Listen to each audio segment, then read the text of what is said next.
Nice, easy first question. Just how much are you and the players looking forward to Saturday? You're in great form, live on the telly, big FA Cup game. Lots to look forward to this weekend. Yeah, definitely. I think an FA Cup game is always special at the best of times, especially the extra being in the second round with the excitement of hoping to get someone good in the third round. And but the most important thing for us is focusing on Saturday. And like I say, it's a massive day for the club, for all the players, and it's definitely something we're looking forward to. So how do we assess the test on Saturday? Do you see yourselves as underdogs, or do you look at Stevenage down towards the bottom of League Two, a game at home you can win? I think it's another game we're going to look to go and win. We're on a good run of form, and definitely don't think the league positioning makes it that big a gulf in quality. And I think we believe in ourselves at the moment, and there's no reason we're going into it without thinking anything other than getting a win.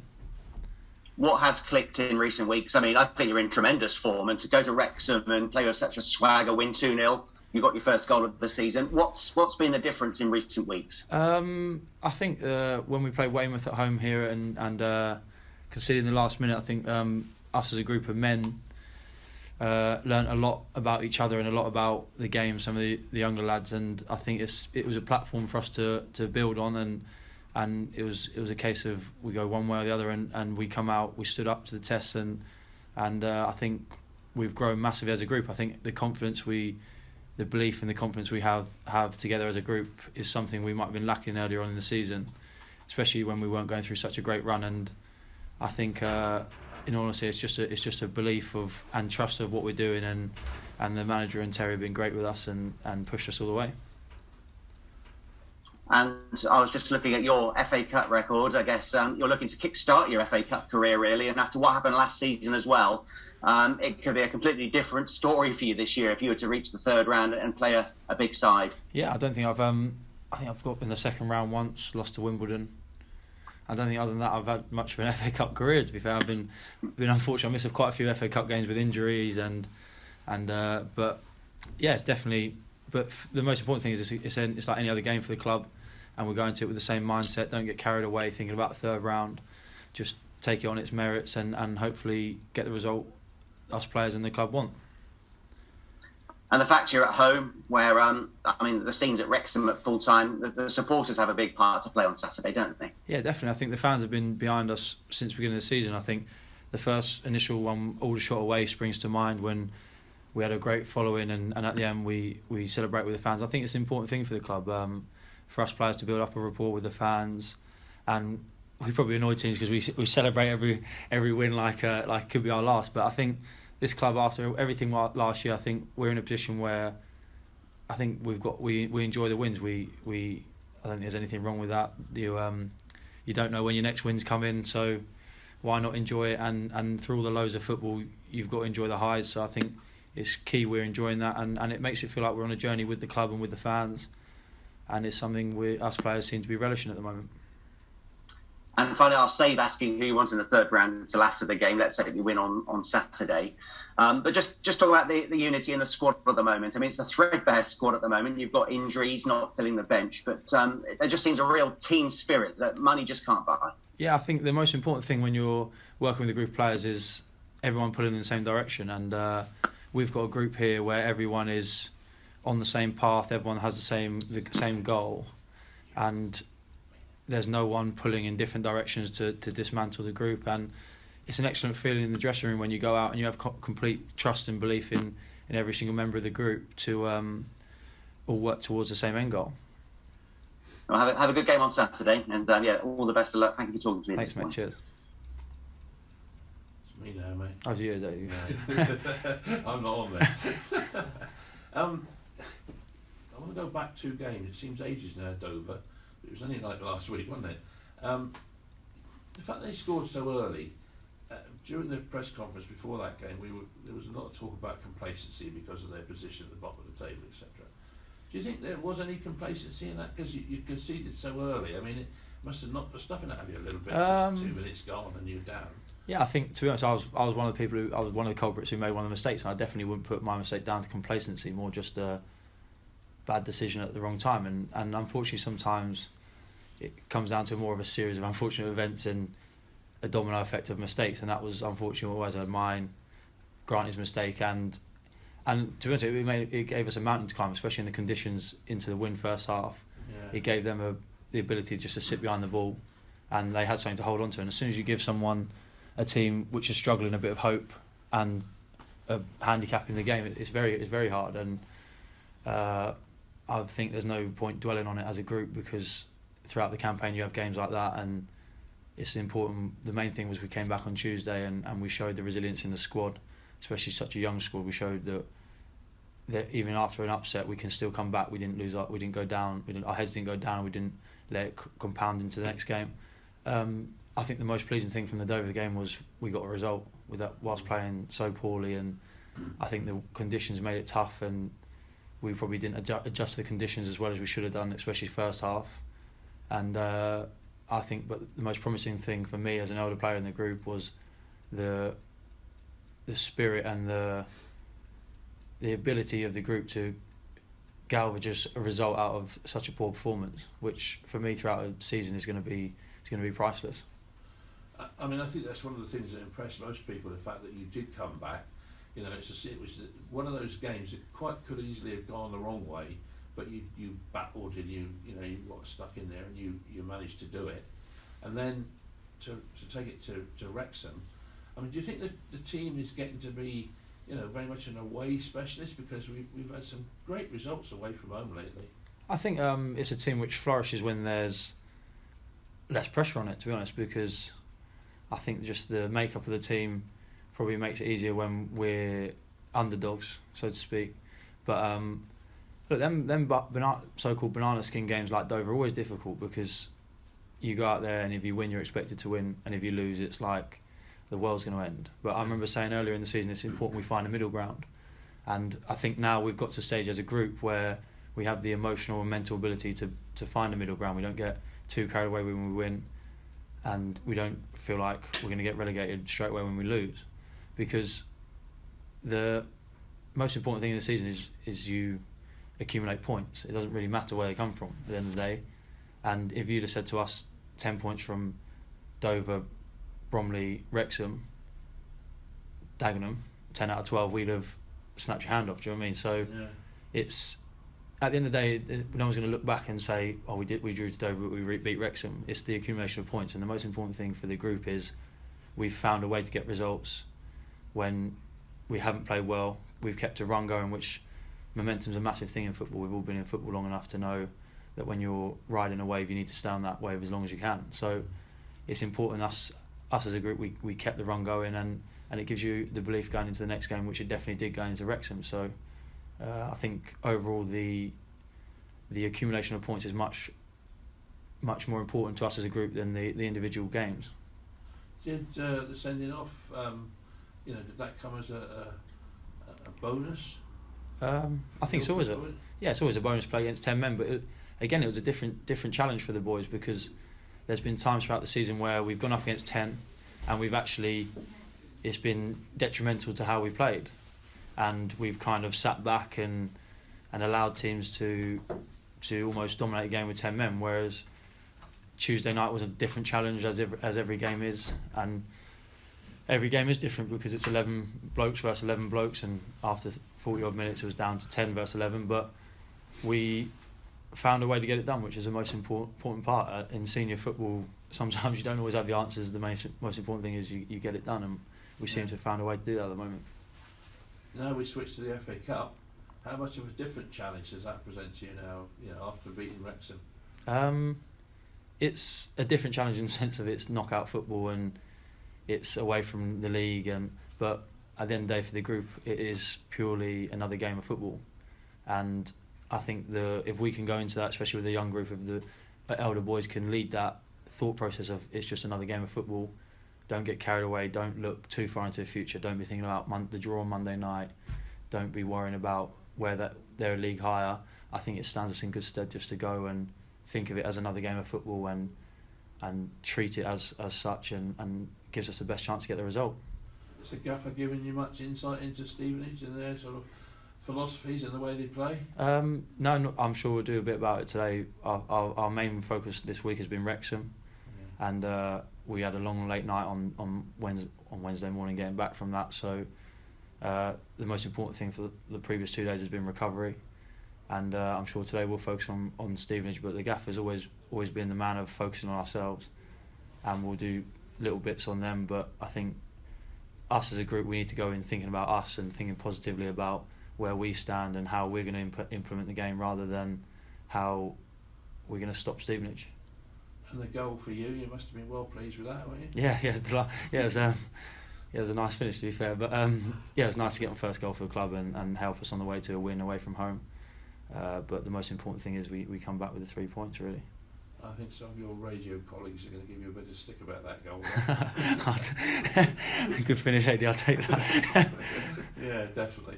Well, good luck on Saturday. Thanks, Make sure you win. Cheers, and, thank you. Yeah, well done. Thanks much, cheers. Josh, how you doing? Yeah, not bad, thanks. You? So a lot of these young players are experiencing so many firsts this season. How does it feel being yourself watching these players kind of go through that?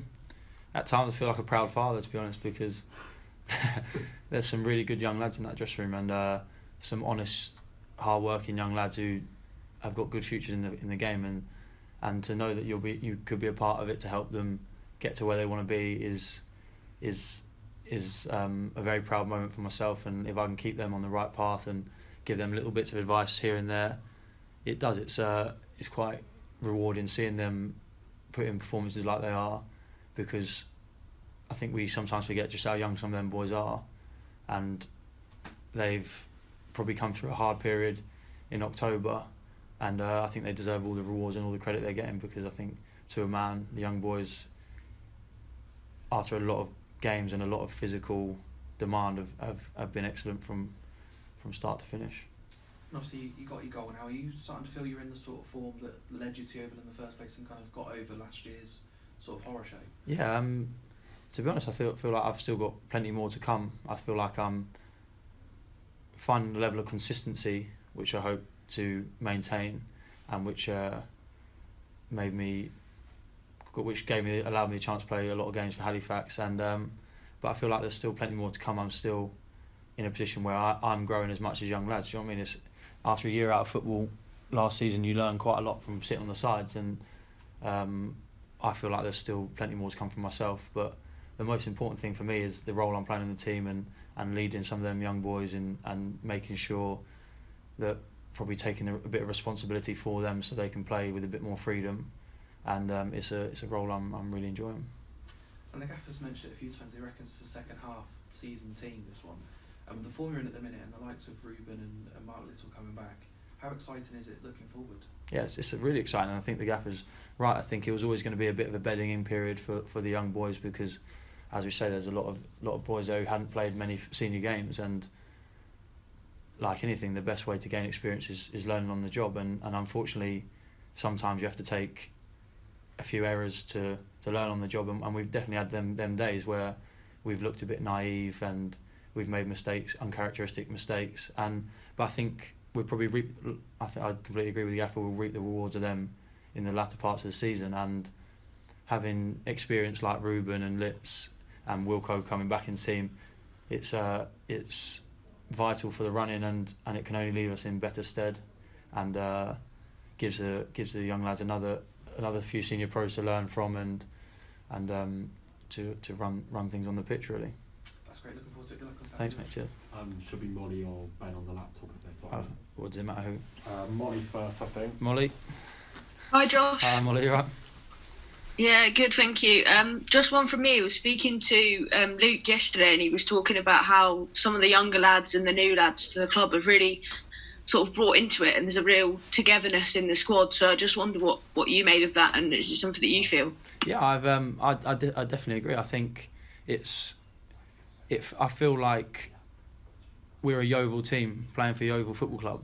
I feel like there's boys in there who aren't playing for their own ego and their own benefit. I feel like everyone is giving everything they got for Yeovil Football Club. And I think that, for me, is the most important thing when you play for a team, that you buy into the community and the fans, because at the end of the day, there's no one more important than the fans. So I definitely agree with Luke. I think, and especially for such a young group to understand the importance of playing for a club of this stature, I think again, it's very proud. It's a very proud moment, and it's quite heartwarming to watch. Thank you, and good luck for the weekend. Cheers, thanks. Hi, Josh, you all right? Ben, you're right, mate. There's no secret that's been made that we do have a small squad, only 4 on the bench and youngsters and stuff. How does that affect preparation? How does that affect training? You can't really do 11v11. How have you found it different to when you've had bigger squads with regards to training day by day? I think, to be honest, there's pros and cons, as there is with every walk of life. The benefit of having a smaller squad is everyone is included. Everyone stays part of it rather than being felt like they're left on the outside. And to be honest, we're probably reaping the rewards from having that such a small squad in terms of everyone knows they're going to be a part of something, and we have such a togetherness in the group. And I think the boys who haven't been starting have been excellent when they've come on, and the intensity of training due to having small numbers has allowed us to make sure everyone is on it and ready when the time comes. So I definitely think there's negatives in the sense of our options are probably a bit limited, but for me at the moment the pros are outweighing the cons in the sense that the feel of the group and the closeness of the group is probably due to having such tight numbers and feeling like we're all in it together, and you're going to be needed. So there's a level of trust between the group that allows us to feel like that. Going back to Tuesday night, the game against Wrexham, 2 players that were singled out for immense amount of praise were the 2 fullbacks, Dan Moss and Morgan Williams, for very different reasons. Dan Moss first, 8,000 people all calling for him to get a second yellow card. He had a target on his back from the minute the red card happened. As a leader in that defensive unit and a leader as amongst the group, did you have to take a moment with him at half-time? Were you trying to guide him through the second half? He looked like he'd played... he was 31 and had been playing it for Yeovil his entire life. I thought it was such a mature performance. How did you have to guide him through that tricky second half? I don't think there's much credit I need to take for that, to be honest. I've obviously had words with Mossy and said, like, obviously the ref's going to be looking to even out, so stay calm kind of thing, and ensured him that I'd always be around him, so don't dive in because I'd be there to support him kind of thing. I wouldn't leave him on his own out there. But Mossy is an incredible lad for a 20-year-old boy, not just on the pitch but off the pitch.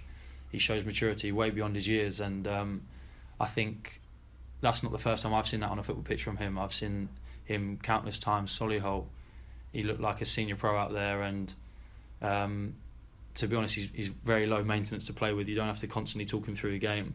I think he's a fantastic young player, fantastic young man. I think he's got a fantastic career ahead of him. And is he one of those players that you talk of sort of adapting, being a Yeovil player? It's almost like he's not a Millwall player, that he's the Yeovil player rather than on loan borrowed from somebody else. I think the worry is sometimes with loanees, through no fault of their own, that they have their own goals and outcomes for a loan move, whether it be get minutes, get game time and move up. Whereas Mossy is a Yeovil footballer. For this season, or however long he's here, Mossy thinks of himself as a Yeovil footballer, and he, as the fans have seen, he's the type of guy who will put anything in front of anything to stop a goal. And I think that is an admirable trait at any age, especially 20 years old, starting out your career in your first loan move. And the way he dealt with the pressures of Tuesday night, because to get abused for 60 minutes in front of a massive crowd and didn't even waver at it, and he didn't rise to the bait, he didn't do anything reckless. I think he should be immensely proud of himself and the player he's grown into. I think there's plenty more to come from Mossy. And on the other side, Morgan Williams, slightly out of position, arguably at left back, but again, it looked like he played there his entire life. He's been waiting for his chance, and he really grabbed it with both hands, didn't he? Yeah, I think I was very complimentary of Morgs in the game in the post-match when we spoke. He has probably been unlucky since the start of the season with the timing of his injuries and the injuries he's had. He's another great lad. And he's probably, with the birth of his little boy, he's probably grown as a man in stature and mentality. So, and I think Tuesday night was an example of that. it's never easy as a right-footed centre-back to go and play left-back. And he done it, and he didn't look out of place once. And and again, with the same as the other boys who haven't had the minutes they've wanted, every time he's come onto the pitch, he's done exactly what's required with him. And there's been no bitterness to not playing. And I think that's what we've built here in this football club this season. We've got a camaraderie which is never about the individual, it's about the group. And I think he was testament to that on Tuesday night, and the way he dealt with playing out of position, playing against a very good team in front of a massive audience was excellent. It's not gone unnoticed, obviously, that we have such a good defensive record, second or third, or maybe even best in the league. But more than that, it's not gone unnoticed that we are keeping the very best in the league very, very quiet. Paul Mullin, I'm not sure if you've still got him in your back pocket, but he didn't get a kick on Tuesday night. Michael Cheek, Paddy Madden, Jordan Slew, the list goes on and on and on. Is that a badge of honour, a bit of a pride that the very best, who are doing it against everyone else, are struggling against us? We're just keeping them quiet. I think that's a testament to the whole team. I think the way the boys have defended from the front, the way the back four have remained high, allowed the midfield to press. And I've seen a lot of I mentioned it to the gaffer not long ago. A lot of teams come against us and say we were just very poor today and they were lucky. And sooner or later you have to think we are the reason they look poor. And I've said to the gaffer, I've never seen teams kick it out as much as when they play us. And whether that be frustration with the discipline to shape we have, or the ability of pressing that the players like Worthy have, I think we've found our niche as a team, and I think we're just growing week by week, and I think we're a very difficult team to play, and I think it's not an individual who's making it hard to play. I think it's because we play as such a unit, and when one person makes a mistake, the other 10 around them rallying him to pick up his mistake. And I think that's the most important thing throughout a team, that togetherness of when one person slips up, there's another person there to pick him up. And I think we've been a prime example of that this season. Do you feel like that will lead to Stevenage's key players and Barnett's after that and Torquay's after that looking at Yeovil and going, crikey, it's going to be a bit of a difficult one? That are we starting to become a team that people don't want to play against? I'd be very surprised if people were looking forward to coming and playing against us. But I think the main thing for us is that we go into every game thinking with the same mentality of we're going to do what we do to the best of our ability, rather than worrying too much about the other team and how they're feeling coming here, because this is an intimidating place to come. I know I've been here as an away team, and if we can get the crowd behind us and implement our game plan, it's a very, very difficult place to come, and there isn't a team at our level and probably a few levels above it will be looking forward to coming and playing against us. So I think it comes down to more of us doing what we do to try and make sure teams don't like playing against us. That's fantastic. All the very best at the weekend. Thanks, Ben. Thank you, mate. Cheers.